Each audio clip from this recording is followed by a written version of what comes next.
7. The Reigate Squires. It was some time before the health of my friend Mr. Sherlock Holmes recovered from the strain caused by his immense exertions in the spring of '87.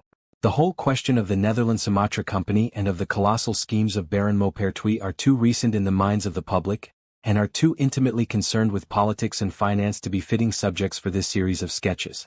They led, however, in an indirect fashion to a singular and complex problem which gave my friend an opportunity of demonstrating the value of a fresh weapon among the many with which he waged his lifelong battle against crime. On referring to my notes, I see that it was upon the 14th of April that I received a telegram from Lyons which informed me that Holmes was lying ill in the Hotel Dulong. Within 24 hours I was in his sick room, and was relieved to find that there was nothing formidable in his symptoms. Even his iron constitution, however, had broken down under the strain of an investigation which had extended over 2 months, during which period he had never worked less than 15 hours a day, and had more than once, as he assured me, kept to his task for 5 days at a stretch. Even the triumphant issue of his labors could not save him from reaction after so terrible an exertion, and at a time when Europe was ringing with his name and when his room was literally ankle-deep with congratulatory telegrams, I found him a prey to the blackest depression.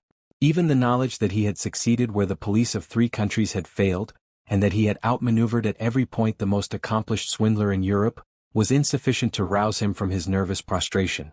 3 days later we were back in Baker Street together, but it was evident that my friend would be much the better for a change, and the thought of a week of springtime in the country was full of attractions to me also.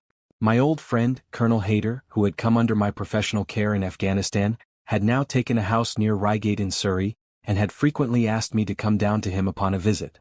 On the last occasion he had remarked that if my friend would only come with me he would be glad to extend his hospitality to him also.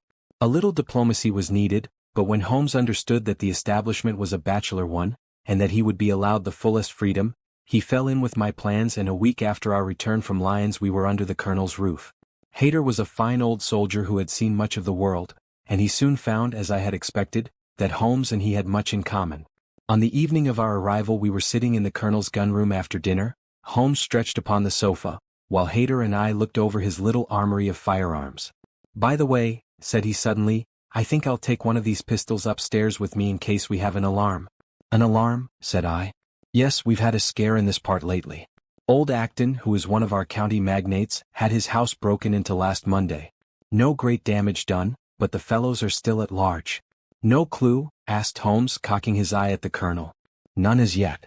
But the affair is a petty one of our little country crimes, which must seem too small for your attention, Mr. Holmes, after this great international affair." Holmes waved away the compliment, though his smile showed that it had pleased him. "Was there any feature of interest?" "I fancy not. The thieves ransacked the library and got very little for their pains. The whole place was turned upside down, drawers burst open, and presses ransacked, with the result that an odd volume of Pope's Homer, 2 plated candlesticks, an ivory letter weight, a small oak barometer, and a ball of twine are all that have vanished." "What an extraordinary assortment!" I exclaimed. "Oh, the fellows evidently grabbed hold of everything they could get." Holmes grunted from the sofa. "The county police ought to make something of that," said he. "Why, it is surely obvious that—" But I held up a warning finger. "You are here for a rest, my dear fellow. For heaven's sake don't get started on a new problem when your nerves are all in shreds." Holmes shrugged his shoulders with a glance of comic resignation towards the Colonel, and the talk drifted away into less dangerous channels. It was destined, however, that all my professional caution should be wasted, for next morning the problem obtruded itself upon us in such a way that it was impossible to ignore it, and our country visit took a turn which neither of us could have anticipated. We were at breakfast when the Colonel's butler rushed in with all his proprieties shaken out of him. "Have you heard the news, sir?" he gasped. "At the Cunninghams, sir." "Burglary!" cried the Colonel with his coffee cup in mid-air. "Murder!" The Colonel whistled. "By Jove," said he. "Who's killed then? The JP or his son?" "Neither, sir. It was William the coachman. Shot through the heart, sir, and never spoke again." "Who shot him then?" "The burglar, sir. He was off like a shot and got clean away. He just broke in at the pantry window when William came on him and met his end in saving his master's property." "What time?" "It was last night, sir, somewhere about 12. "Ah, then we'll step over afterwards," said the Colonel, coolly settling down to his breakfast again. "It's a baddish business," he added when the butler had gone. "He's our leading man about here, is old Cunningham, and a very decent fellow too. He'll be cut up over this, for the man has been in his service for years and was a good servant. It's evidently the same villains who broke into Acton's and stole that very singular collection, said Holmes thoughtfully. Precisely. It may prove the simplest matter in the world, but all the same at first glance this is just a little curious, is it not? A gang of burglars acting in the country might be expected to vary the scene of their operations, and not to crack 2 cribs in the same district within a few days. When you spoke last night of taking precautions, I remember that it passed through my mind that this was probably the last parish in England to which the thief or thieves would be likely to turn their attention, which shows that I have still much to learn. I fancy it's some local practitioner, said the Colonel. In that case, of course, Acton's and Cunningham's are just the places he would go for, since they are far the largest about here. And richest?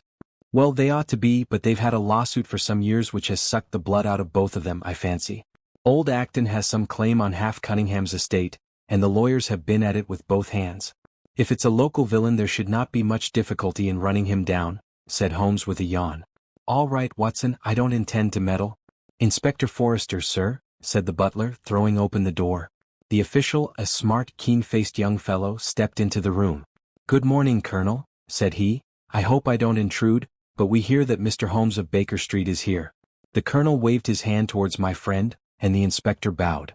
We thought that perhaps you would care to step across, Mr. Holmes. The fates are against you, Watson, said he, laughing. We were chatting about the matter when you came in, Inspector. Perhaps you can let us have a few details? As he leaned back in his chair in the familiar attitude, I knew that the case was hopeless. We had no clue in the Acton affair.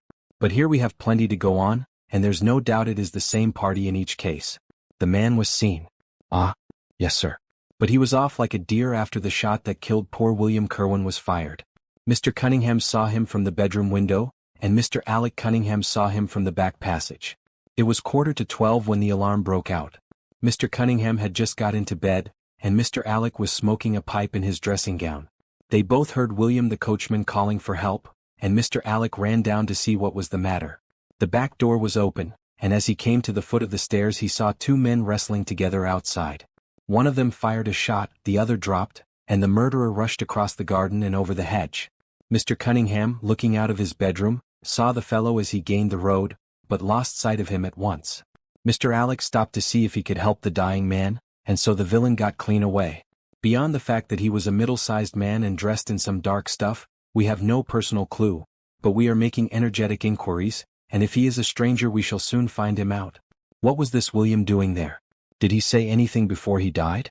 Not a word. He lives at the lodge with his mother, and as he was a very faithful fellow we imagine that he walked up to the house with the intention of seeing that all was right there.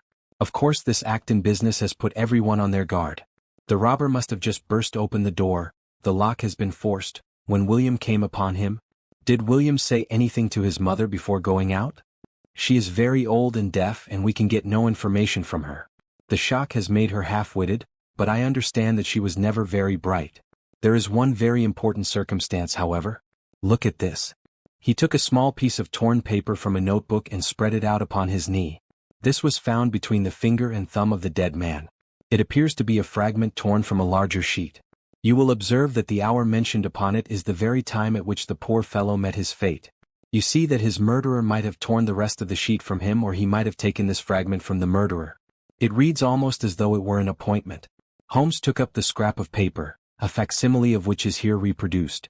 Presuming that it is an appointment, continued the inspector, it is of course a conceivable theory that this William Kerwin, though he had the reputation of being an honest man, may have been in league with the thief. He may have met him there, may even have helped him to break in the door, and then they may have fallen out between themselves. This writing is of extraordinary interest, said Holmes, who had been examining it with intense concentration. These are much deeper waters than I had thought. He sank his head upon his hands, while the inspector smiled at the effect which his case had had upon the famous London specialist. Your last remark, said Holmes presently, as to the possibility of there being an understanding between the burglar and the servant, and this being a note of appointment from one to the other, is an ingenious and not entirely impossible supposition. But this writing opens up. He sank his head into his hands again and remained for some minutes in the deepest thought. When he raised his face again, I was surprised to see that his cheek was tinged with color, and his eyes as bright as before his illness. He sprang to his feet with all his old energy. I'll tell you what, said he, I should like to have a quiet little glance into the details of this case. There is something in it which fascinates me extremely. If you will permit me, Colonel, I will leave my friend Watson and you, and I will step round with the inspector to test the truth of one or two little fancies of mine. I will be with you again in half an hour. An hour and a half had elapsed before the inspector returned alone. Mr. Holmes is walking up and down in the field outside, said he. He wants us all four to go up to the house together. To Mr. Cunningham's? Yes, sir. What for? The inspector shrugged his shoulders. I don't quite know, sir. Between ourselves, I think Mr. Holmes had not quite got over his illness yet. He's been behaving very queerly and he is very much excited. I don't think you need alarm yourself, said I. I have usually found that there was method in his madness. Some folks might say there was madness in his method, muttered the inspector. But he's all on fire to start, Colonel, so we had best go out if you are ready. We found Holmes pacing up and down in the field, his chin sunk upon his breast, and his hands thrust into his trousers pockets. The matter grows in interest, said he. Watson, your country trip has been a distinct success. I have had a charming morning. You have been up to the scene of the crime, I understand, said the colonel. Yes, the inspector and I have made quite a little reconnaissance together. Any success? Well, we have seen some very interesting things. I'll tell you what we did as we walk. First of all, we saw the body of this unfortunate man. He certainly died from a revolver wound as reported. Had you doubted it then? Oh, it is as well to test everything. Our inspection was not wasted. We then had an interview with Mr. Cunningham and his son, who were able to point out the exact spot where the murderer had broken through the garden hedge in his flight. That was of great interest. Naturally. Then we had a look at this poor fellow's mother. We could get no information from her, however, as she is very old and feeble. And what is the result of your investigations? The conviction that the crime is a very peculiar one. Perhaps our visit now may do something to make it less obscure. I think that we are both agreed, Inspector, that the fragment of paper in the dead man's hand, bearing, as it does, the very hour of his death written upon it, is of extreme importance. It should give a clue, Mr. Holmes. It does give a clue. Whoever wrote that note was the man who brought William Kerwin out of his bed at that hour. But where is the rest of that sheet of paper? I examined the ground carefully in the hope of finding it, said the inspector. It was torn out of the dead man's hand. Why was someone so anxious to get possession of it? Because it incriminated him. And what would he do with it? Thrust it into his pocket, most likely, never noticing that a corner of it had been left in the grip of the corpse. If we could get the rest of that sheet, it is obvious that we should have gone a long way towards solving the mystery. Yes, but how can we get at the criminal's pocket before we catch the criminal? Well, it was worth thinking over. Then there is another obvious point. The note was sent to William. The man who wrote it could not have taken it. Otherwise, of course, he might have delivered his own message by word of mouth. Who brought the note then? Or did it come through the post? I have made inquiries, said the inspector. William received a letter by the afternoon post yesterday. The envelope was destroyed by him. Excellent, cried Holmes, clapping the inspector on the back. You've seen the postman. It is a pleasure to work with you. Well, here is the lodge, and if you will come up, Colonel, I will show you the scene of the crime. We passed the pretty cottage where the murdered man had lived, and walked up an oak-lined avenue to the fine old Queen Anne house, which bears the date of Malplaquet upon the lintel of the door. Holmes and the inspector led us round it until we came to the side gate, which is separated by a stretch of garden from the hedge which lines the road. A constable was standing at the kitchen door. "Throw the door open, officer," said Holmes. Now, it was on those stairs that young Mr. Cunningham stood and saw the two men struggling just where we are. Old Mr. Cunningham was at that window, the second on the left, and he saw the fellow get away just to the left of that bush. Then Mr. Alec ran out and knelt beside the wounded man. The ground is very hard, you see, and there are no marks to guide us. As he spoke, two men came down the garden path from round the angle of the house. The one was an elderly man with a strong, deep-lined, heavy-eyed face. The other a dashing young fellow, whose bright, smiling expression and showy dress were in strange contrast with the business which had brought us there. "Still at it, then?" said he to Holmes. "I thought you Londoners were never at fault. You don't seem to be so very quick, after all." "Ah, you must give us a little time," said Holmes good-humoredly. "You'll want it," said young Alec Cunningham. "Why, I don't see that we have any clue at all." "There's only one," answered the inspector. "We thought that if we could only find—" "Good heavens, Mr. Holmes! What is the matter?" My poor friend's face had suddenly assumed the most dreadful expression. His eyes rolled upwards, his features writhed in agony, and with a suppressed groan he dropped on his face upon the ground. Horrified at the suddenness and severity of the attack, we carried him into the kitchen, where he lay back in a large chair, and breathed heavily for some minutes. Finally, with a shamefaced apology for his weakness, he rose once more. "Watson would tell you that I have only just recovered from a severe illness," he explained. "I am liable to these sudden nervous attacks. Shall I send you home in my trap?" asked old Cunningham. "Well, since I am here, there is one point on which I should like to feel sure. We can very easily verify it." "What was it?" "Well, it seems to me that it is just possible that the arrival of this poor fellow William was not before, but after, the entrance of the burglar into the house. You appear to take it for granted that, although the door was forced, the robber never got in." "I fancy that is quite obvious," said Mr. Cunningham gravely. "Why, my son Alec had not yet gone to bed, and he would certainly have heard anyone moving about." "Where was he sitting?" "I was smoking in my dressing room." "Which window is that?" "The last on the left next my father's." "Both of your lamps were lit, of course?" "Undoubtedly." "There are some very singular points here," said Holmes, smiling. "Is it not extraordinary that a burglar, and a burglar who had had some previous experience, should deliberately break into a house at a time when he could see from the lights that two of the family were still afoot? He must have been a cool hand." "Well, of course, if the case were not an odd one we should not have been driven to ask you for an explanation," said young Mr. Alec. "But as to your ideas that the man had robbed the house before William tackled him, I think it a most absurd notion. Wouldn't we have found the place disarranged and missed the things which he had taken?" "It depends on what the things were," said Holmes. "You must remember that we are dealing with a burglar who is a very peculiar fellow, and who appears to work on lines of his own. Look, for example, at the queer lot of things which he took from Acton's. What was it? A ball of string, a letter weight, and I don't know what other odds and ends." "Well, we are quite in your hands, Mr. Holmes," said old Cunningham. "Anything which you or the inspector may suggest will most certainly be done." "In the first place," said Holmes, "I should like you to offer a reward, coming from yourself, for the officials may take a little time before they would agree upon the sum, and these things cannot be done too promptly. I have jotted down the form here if you would not mind signing it." £50 was quite enough, I thought. "I would willingly give 500, said the J.P., taking the slip of paper and the pencil which Holmes handed to him. "This is not quite correct, however," he added, glancing over the document. "I wrote it rather hurriedly. You see, you begin, whereas at about 1:45 on Tuesday morning an attempt was made, and so on. It was at 11:45, as a matter of fact. I was pained at the mistake, for I knew how keenly Holmes would feel any slip of the kind. It was his specialty to be accurate as to fact, but his recent illness had shaken him, and this one little incident was enough to show me that he was still far from being himself." He was obviously embarrassed for an instant, while the inspector raised his eyebrows and Alec Cunningham burst into a laugh. The old gentleman corrected the mistake, however, and handed the paper back to Holmes. "Get it printed as soon as possible," he said. "I think your idea is an excellent one." Holmes put the slip of paper carefully away into his pocketbook. "And now," said he, "it really would be a good thing that we should all go over the house together and make certain that this rather erratic burglar did not, after all, carry anything away with him." Before entering, Holmes made an examination of the door which had been forced. It was evident that a chisel or strong knife had been thrust in, and the lock forced back with it. We could see the marks in the wood where it had been pushed in. "You don't use bars then?" he asked. "We have never found it necessary." "You don't keep a dog?" "Yes, but he is chained on the other side of the house." "When do the servants go to bed?" "About 10. I understand that William was usually in bed also at that hour." "Yes."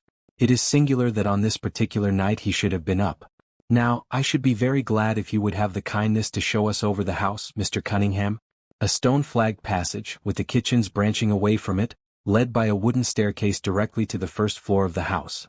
It came out upon the landing opposite to a second more ornamental stair which came up from the front hall. Out of this landing opened the drawing-room and several bedrooms, including those of Mr. Cunningham and his son. Holmes walked slowly, taking keen note of the architecture of the house. I could tell from his expression that he was on a hot scent, and yet I could not in the least imagine in what direction his inferences were leading him. "My good sir," said Mr. Cunningham with some impatience, "this is surely very unnecessary. That is my room at the end of the stairs and my son's is the one beyond it. I leave it to your judgment whether it was possible for the thief to have come up here without disturbing us. You must try round and get on a fresh scent, I fancy," said the son with a rather malicious smile. "Still, I must ask you to humor me a little further. I should like, for example, to see how far the windows of the bedrooms command the front." This, I understand, is your son's room?" He pushed open the door, "and that, I presume, is the dressing room in which he sat smoking when the alarm was given. Where does the window of that look out to?" He stepped across the bedroom, pushed open the door and glanced round the other chamber. "I hope that you are satisfied now," said Mr. Cunningham tartly. "Thank you, I think I have seen all that I wished. Then if it is really necessary we can go into my room. If it is not too much trouble." The JP shrugged his shoulders, and led the way into his own chamber, which was a plainly furnished and commonplace room. As we moved across it in the direction of the window, Holmes fell back until he and I were the last of the group. Near the foot of the bed stood a dish of oranges and a carafe of water. As we passed it, Holmes, to my unutterable astonishment, leaned over in front of me and deliberately knocked the whole thing over. The glass smashed into 1,000 pieces and the fruit rolled about into every corner of the room. "You've done it now, Watson," said he coolly. "A pretty mess you've made of the carpet." I stooped in some confusion and began to pick up the fruit, understanding for some reason my companion desired me to take the blame upon myself. The others did the same and set the table on its legs again. "Hullo!" cried the inspector. "Where's he got to?" Holmes had disappeared. "Wait here an instant," said young Alec Cunningham. "The fellow is off his head in my opinion. Come with me, father, and see where he has got to." They rushed out of the room, leaving the inspector, the colonel, and me staring at each other. "'Pon my word, I am inclined to agree with Master Alec," said the official. "It may be the effect of this illness, but it seems to me that—" His words were cut short by a sudden scream of "Help! Help! Murder!" With a thrill I recognized the voice of that of my friend. I rushed madly from the room onto the landing. The cries, which had sunk down into a hoarse, inarticulate shouting, came from the room which we had first visited. I dashed in and on into the dressing room beyond. The two Cunninghams were bending over the prostrate figure of Sherlock Holmes, the younger clutching his throat with both hands, while the elder seemed to be twisting one of his wrists. In an instant the three of us had torn them away from him, and Holmes staggered to his feet, very pale and evidently greatly exhausted. "Arrest these men, Inspector," he gasped. "On what charge?" "That of murdering their coachman, William Kerwin." The inspector stared about him in bewilderment. "Oh, come now, Mr. Holmes," said he at last, "I'm sure you don't really mean to." "Tut, man, look at their faces," cried Holmes curtly. "Never, certainly, have I seen a plainer confession of guilt upon human countenances." The older man seemed numbed and dazed with a heavy, sullen expression upon his strongly marked face. The son, on the other hand, had dropped all that jaunty, dashing style which had characterized him, and the ferocity of a dangerous wild beast gleamed in his dark eyes and distorted his handsome features. The inspector said nothing, but stepping to the door he blew his whistle. Two of his constables came at the call. "I have no alternative, Mr. Cunningham," said he. "I trust that this may all prove to be an absurd mistake, but you can see that— would you? Drop it." He struck out with his hand, and a revolver which the younger man was in the act of cocking clattered down upon the floor. "Keep that," said Holmes, quietly putting his foot upon it. "You will find it useful at the trial. But this is what we really wanted." He held up a little crumpled piece of paper. "The remainder of the sheet," cried the inspector. "Precisely. And where was it?" "Where I was sure it must be. I'll make the whole matter clear to you presently. I think, Colonel, that you and Watson might return now, and I will be with you again in an hour at the furthest. The inspector and I must have a word with the prisoners, but you will certainly see me back at luncheon time." Sherlock Holmes was as good as his word, for about 1 o'clock he rejoined us in the colonel's smoking room. He was accompanied by a little elderly gentleman, who was introduced to me as the Mr. Acton whose house had been the scene of the original burglary. "I wished Mr. Acton to be present while I demonstrated this small matter to you," said Holmes, "for it is natural that he should take a keen interest in the details. I am afraid, my dear Colonel, that you must regret the hour that you took in such a stormy petrel as I am." "On the contrary," answered the Colonel, warmly, "I consider it the greatest privilege to have been permitted to study your methods of working. I confess that they quite surpass my expectations, and that I am utterly unable to account for your result. I have not yet seen the vestige of a clue. I am afraid that my explanation may disillusionize you, but it has always been my habit to hide none of my methods, either from my friend Watson or from anyone who might take an intelligent interest in them. But first, as I am rather shaken by the knocking about which I had in the dressing room, I think that I shall help myself to a dash of your brandy, Colonel. My strength has been rather tried of late. I trust that you had no more of those nervous attacks." Sherlock Holmes laughed heartily. "We will come to that in its turn," said he. "I will lay an account of the case before you in its due order, showing you the various points which guided me in my decision. Pray interrupt me if there is any inference which is not perfectly clear to you. It is of the highest importance in the art of detection to be able to recognize, out of a number of facts, which are incidental and which vital. Otherwise your energy and attention must be dissipated instead of being concentrated. Now, in this case there was not the slightest doubt in my mind from the first that the key of the whole matter must be looked for in the scrap of paper in the dead man's hand. Before going into this, I would draw your attention to the fact that if Alec Cunningham's narrative was correct, and if the assailant after shooting William Kerwin had instantly fled, then it obviously could not be he who tore the paper from the dead man's hand. But if it was not he, it must have been Alec Cunningham himself, for by the time that the old man had descended several servants were upon the scene. The point is a simple one, but the inspector had overlooked it because he had started with the supposition that these county magnates had had nothing to do with the matter.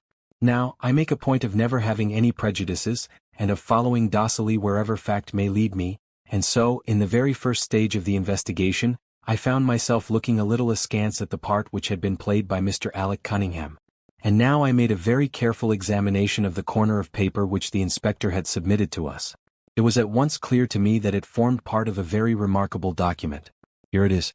Do you not now observe something very suggestive about it? It has a very irregular look, said the colonel.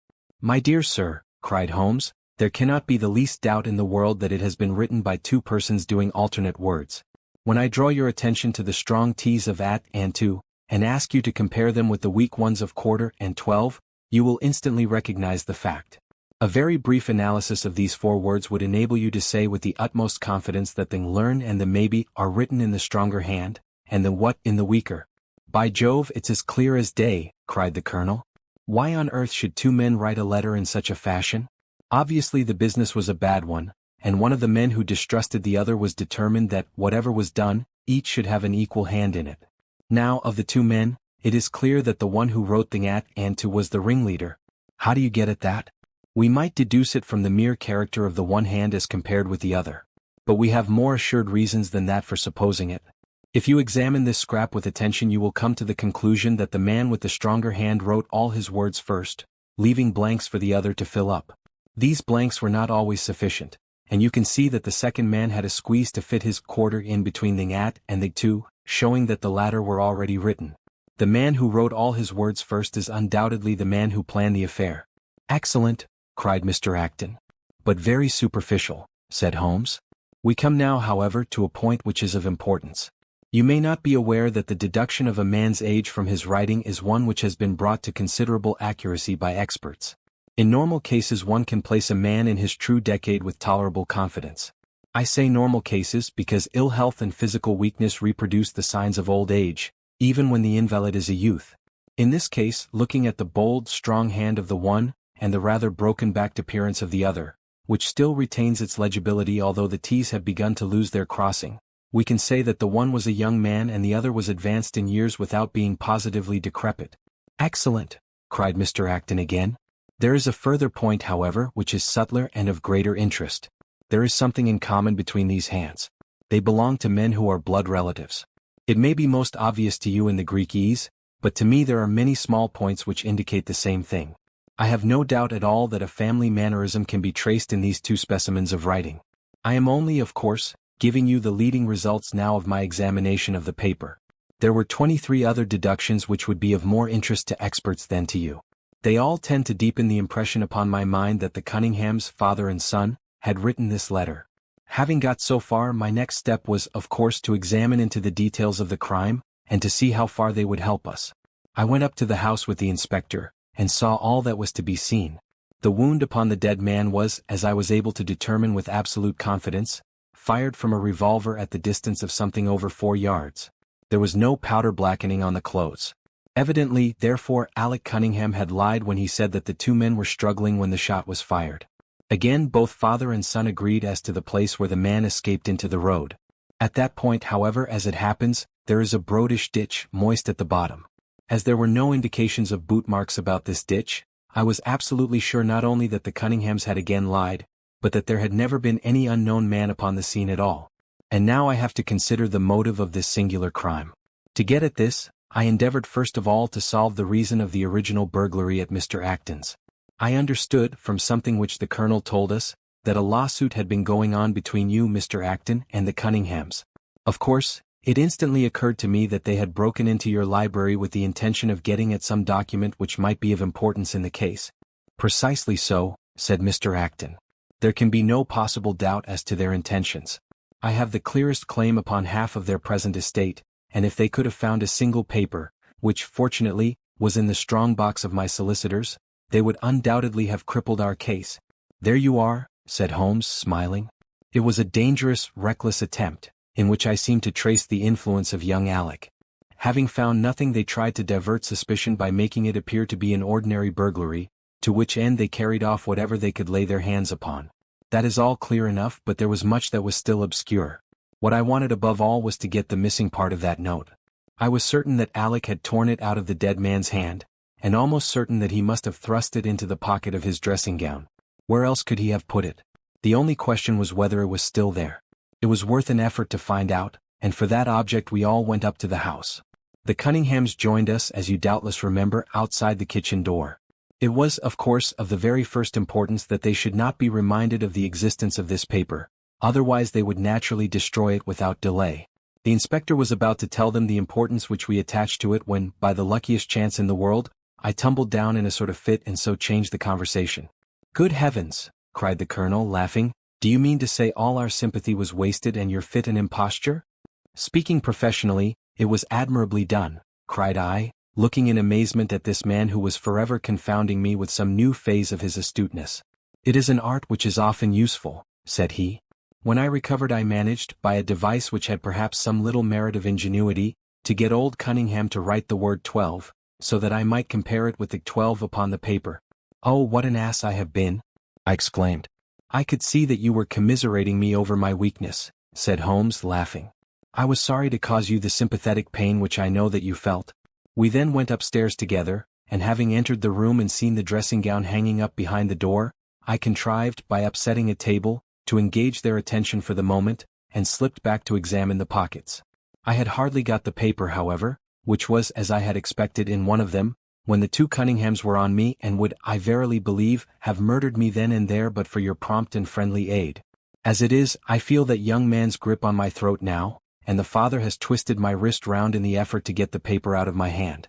They saw that I must know all about it, you see, and the sudden change from absolute security to complete despair made them perfectly desperate. I had a little talk with old Cunningham afterwards as to the motive of the crime. He was tractable enough, though his son was a perfect demon, ready to blow out his own or anybody else's brains if he could have got to his revolver. When Cunningham saw that the case against him was so strong he lost all heart and made a clean breast of everything. It seems that William had secretly followed his two masters on the night when they made their raid upon Mr. Acton's, and having thus got them into his power, proceeded, under threats of exposure, to levy blackmail upon them. Mr. Alec, however, was a dangerous man to play games of that sort with. It was a stroke of positive genius on his part to see in the burglary scare which was convulsing the countryside an opportunity of plausibly getting rid of the man whom he feared. William was decoyed up and shot, and had they only got the whole of the note and paid a little more attention to detail in the accessories, it is very possible that suspicion might never have been aroused. And the note? I asked. Sherlock Holmes placed the subjoined paper before us.